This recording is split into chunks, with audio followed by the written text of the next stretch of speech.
like, oh, all right, we've seen that many times. It's your pocket pick. Minsatar just got buffed. Sure, pick him up. Jawhead rising in popularity in ranked. Arashi, we saw what a high and dry petrify Jawhead could do. Geek fam, pick up the Masha. But again, I do want to just emphasize this Jawhead. If he goes for high and dry, if he goes to the jungle too, one-shot potential. We spoke about this back on behind the scenes.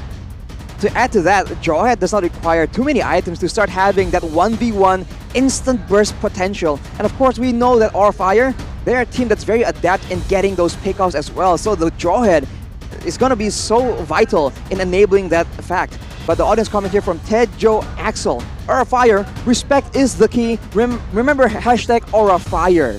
Remember hashtag Aura Fire. And if you guys want the emote as well, Ente, kadang-kadang Ente is up what and does it mean? available. Well, Arashi, what does it mean? It doesn't translate well to English, but it's just nice try. Nice try in Indonesia. In a dialect, in a certain dialect can mean you. So Ente, kadang-kadang Ente. Sometimes you're nice try. Yes, that's a weird explanation. But nice try sometimes. Yep. Because it's not nice try all the times. If it's nice try all the time, then they lose every single match. And yeah, let's just jump into the Land of Dawn here for our opening game in match 2. Aura Fire taking on Geek Fam. Take a look at that high. We'll have that retribution with Killing Spree though. Oof. Well, you know, sure, the high and dry provides a little bit more damage, but the Killing Spree adds more sustain. So you're more dynamic as a jungler, which you kind of need sustain, right? When you're roaming all across the map, when you're looking for those crazy ganks, that sustain will help you a bit. But Janna is on the Paquito as well. Coming into this game, this is a very interesting matchup because I've never seen this matchup yet. The Jawhead versus the Paquito. Wow. I think 1v1, the Jawhead has a lot of potential, man. I have always been an avid fan of Jawhead because it's so flexible. You can essentially play it almost anywhere because depending on what you need, you can max out different spells and get an advantage then. So in the jungle, as you mentioned, great clear, great ganks, and great 1v1. It really doesn't get any better than that. Yeah, we've been talking a bit too much, I believe, on about the Jawhead, right? Let's give some kudos to the Minsatar pick, because the Minsatar pick with the King's Calling, well, you can go for hooks as well. Oh, Beloyski here might be caught here, still be able to escape there with the skill 1, with the first skill rather. Yeah, Aura Fire hasn't yet to pick up a kill. Yeah, back again though, with the King's Calling, you can counter almost every single hero here. Elzura on the Valentina, Chadera on the 1-1, and Janna QT on the Paquito. No dashes in that area. Beloyski and Luke as well, technically, they need mobility to be able to make any plays happen. But right now, a bit of change of pace here. Only Goni and Ranger Amas on the Indonesian desk will be going for Geek Fam.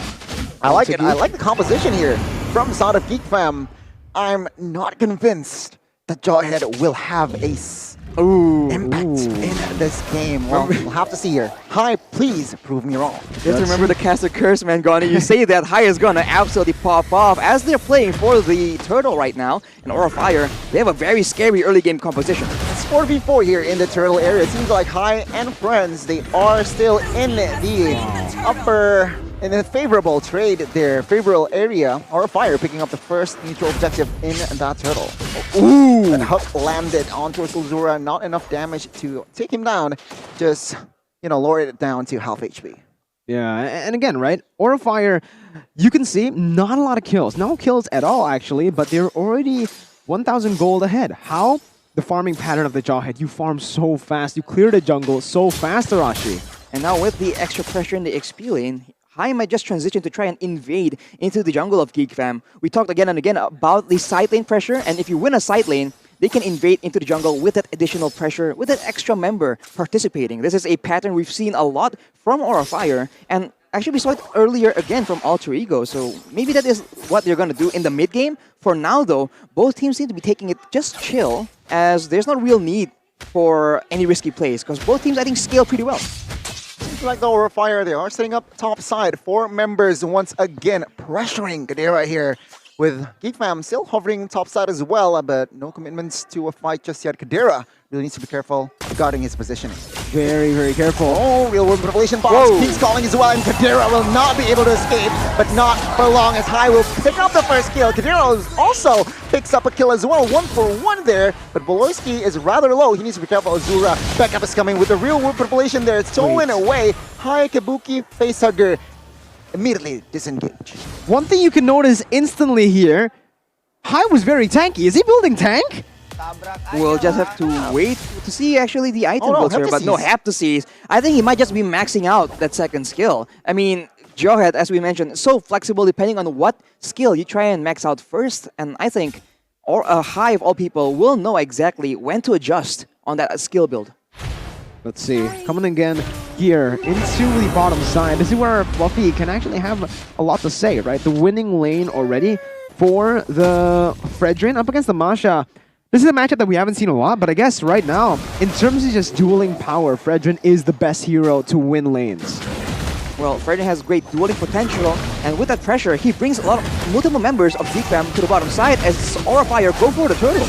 Once again, High picking up the second neutral objective here. Remember, from the head-to-head stat as well, the numbers from side of Aura Fire for the first hurdle rate is higher. So again, no surprises, Geek Fam. They are playing to respond. And item-wise here, it seems like Arashi, 1-1 has yet to pick up an item. 1-1 is only this steel leg plates for now, and the half we saw earlier isn't there for High, so maybe not as ahead as we thought. Alyssa, though, with the Windtalker will have a lot of clear as Fluffy goes 1v3 in the mid lane. Nice cancel there, using a taunt onto Beloy, canceling the Numnon Blast. And again, 1,000 gold lead already for just the Melissa. So Kabuki is, he has a lot of resources to play with here in the next few minutes. 1-1, Chidera is forced to go to the mid lane to actually get farm. And as a gold laner, you want to maximize that gold lead or to just maximize the gold take from the buffed or the gold minions in that gold lane. Again, here are Fire. They are in the lead of 2,000 gold lead here now. Luke, perhaps taking a lot of heat here. Kabuki, take a look at the damage here. Luke's forced to pop that sprint, but Godiva in the backside looking for a flank as the bot turret looks for a fall. But now mid-side collapsed by Geek Fam. Nomium Blast just his own members away as the mid turret will not fall. Godiva will pull one member, and that is Boloyski. He will not be able to escape as High will pick up the kill. 2 kills to his name as the bot structure will fall as well. Oh man. Wow, what? It's just like such a very fast tempo pickoff game, right? They have all the resources necessary to look for those kind of pickoffs, and even in the lanes itself, they drafted a winning lane Arashi, so it's just really tough for Geek Fam to really force anything to happen. Oh, real world manipulation in the mid side responded with a real world manipulation as well. Nomium Blast here, not popped just yet, as in the backside, Kadira will not pop that crossbow of tank just yet. No, not triggered. But in the mid side, perhaps will be the agenda here. But Turtle, once again, Aura Fire collecting all neutral objectives. As you mentioned, their Aura Fire, they have a lot of strength in the early game, but late game, it's not even, they don't even fall off that bad. So right now, it's just so flexible, they can really just adjust to what Geek Fam is doing, and so far, whenever Geek Fam makes a move, Aura Fire is quick to rotate and punish that aggression. They have the lead in turrets. Not a single turret of Aura Fire has fallen right now, and they're going for more aggression onto the bottom side. Seems like the mid turret the bot turret, tier 2, will be the target here. Kabuki, Godiva, Facehugger is ready for a fight if needed, but again, Luke will not be able to somehow clear the way properly there in the mid side, though. Fluffy is not vulnerable. He is a veteran 1 by 1. Wow. Outer turrets collapsed. Yeah, the siege potential of this composition is just quite nasty, honestly, at this point, right? They can zone people away from the tier 1, just playing in the enemy jungle, and because High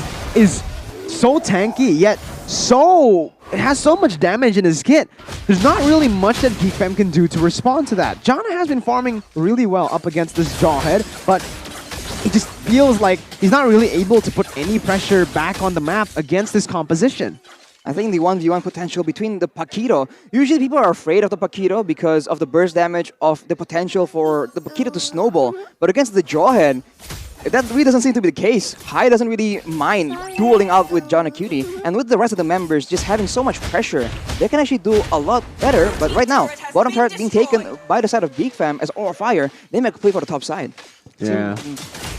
They're trading it back really well, right? They're not really letting GEEK Fam have a say in this game. Sure, you can go for the tier 1 in the bottom side. You can go even for the tier 2 in the bottom side, but you might actually lose a lot more in your jungle. They were able to steal the orange buff, full control of that top side, and that just leads to more map pressure. Oh, Godiva with the King's Calling and Spear of Glory. Kadera will not be able to escape. Numium Blast connects onto his Godiva, but no follow-up damage just yet. Aura Fire, they are keeping that tempo very, very cleanly there. And again, a good setup to the right target. Exactly. This is what I'm talking about. Aura Fire, they've been letting GEEK Fam get those trades. Why have they been letting it happen? It's because they're going to the top side, not the bottom. Fluffy gets engaged on, but he's able to dish the damage back on.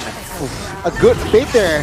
Oh, Spear of Glory. Godiva bringing his team to glory as well. As GEEK Fam, though, will pop that sprint. But man, Aura Fire, they are angry in this match. A very clean execution. They are gonna go for the purple buff as well, but Numium Blast! Numium Blast next onto Wesley, as in the backside, facehugger. Kabuki will not fall just yet. Go away, and towards the Wind of Nature will pop, but Kabuki will fall as well. And now this is the time for Kadera to shine, as he will pick a double kill. Fluffy, though, will find slight compensation there, taking down Azura. At the end of the day, it is 4-1. GEEK Fam bouncing back from this game. All the setup in the world, but it's turned around after one fight and they're looking for more. He might end here. Oh, never mind. Facehugger will be up in time. And now GEEK Fam, they need to take air of the lower top side here. GEEK Fam, this is the match that I've been waiting for. A lot of dramas already. Aura Fire, man, they were a bit too careless. They go for the purple buff, not knowing that there was a setup in the bushes. They have to be very careful here because they have a very weak backline. And here, Janaki tries to expose that, but now he is being the target for the rest of the risk from Aura Fire. Baiting that go away. Oh, I'm not sure it's that worth it. Kabuki will pick up the kill. Jana QT quite isolated there, as GEEK Fam will definitely take care of the lower top side. But still, Siege is forward side of Aura Fire. And that's the thing right now. If we're talking about GEEK Fam, how they can win team fights is that they need to go for those crazy, cheeky little engages. Real Worm Ablation here. Take a look at that. Damage for Bloisky is not enough. But now, Kadera with that crossbow attack will take down a member as well. 1-for-1 as of right now. Fluffy dealing damage, but take a look at this. Immediately deleted in the map. Kadera still survived, but the base turret bot side will surely fall here with the damage from Kabuki and as well as Hai. Oh, never mind. GEEK Fam, are they looking for a re-engage? Perhaps they need to think twice. Yeah, they need to think twice, maybe even thrice in this game. How they can win is if they get a very cheeky engage like we saw earlier in the purple buff. Voloisky needs to be able to look for those crazy Numenon blasts. But at this point, Aura Fire, they've caught on, right? You can't really pull that kind of miracle play twice. Exactly, Aura will not let that happen. And honestly, even if a Numenon Blast does land, as long as the backline stays secure, as long as Aura can kite back as per their game plan, it's going to be very difficult for GEEK Fam to get any meaningful thing, because we saw earlier, Kadera was able to pop the crossbow of Tang onto Kabuki of all people. That is so ideal for them. But right now we see if Kabuki is in position, he has the getaway, he has the Inspire as well. So that's a lot of damage and a lot of survivability for the backline of Aura Fire. I feel like the side of Aura Fire, they need to itemize against Kadera here. So I saw a lot of anti-Kiras already built, so perhaps that farming is somehow already done. But we'll have to see here. We'll have to see. Again, they might be able to actually siege this mid lane. Fluffy goes in aggressively. GEEK Fam needs to look for a very good opening right now. The Lord is up for grabs. It's the Enhanced Lord, and Luke. Ooh, buying a lot of time here, but again, is this worth it, the trade? I feel like, sure, Manamasha, he needs to open a map. They don't really need to go for these crazy, desperate plays. They're using the Lord to, again, bait GEEK Fam out of their base, Arashi. Exactly. Aura Fire, though, they have a glowing one in the hands of Facehugger on the Eve, so even the slightest bit of damage will turn into big impact in the fights. Seeing here, Lord will be resetted by Son of Our Fire. They are not convinced that they will commit to that, but now High opening up the map here, taking a lot of heat as well.